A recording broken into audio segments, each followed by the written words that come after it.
شادی شدہ عورت چاہے وہ ایک ٹانگ پہ کھڑی تہجد پڑھتی رہے، روزانہ قرآن مکمل کرتی رہے، اس وقت تک وہ ایمان کی حلاوت پا ہی نہیں سکتی جب تک وہ اپنے خامد کے حقوق کا حق ادا نہ کر دے۔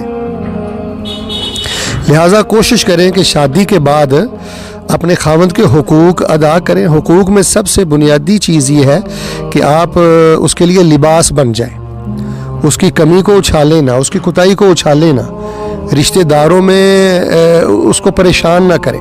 دوسری بات یہ ہے کہ ناشکری نہ کریں، وہ جو لے آئے جیسے لے آئے الحمدللہ شکر کریں۔ اور تیسری اور سب سے اہم ترین بات یہ ہے کہ اپنے خامد کے سامنے بدزبانی نہ کریں۔ اگر کسی وقت وہ غصے میں ہو، موڈ میں ہو، تلخی میں ہو، تو آپ کے لیے شریعت کا یہی حکم ہے کہ آپ پورے وقار، ادب و احترام اور محبت کے ساتھ اس کے غصے کو بھی ڈیل کریں۔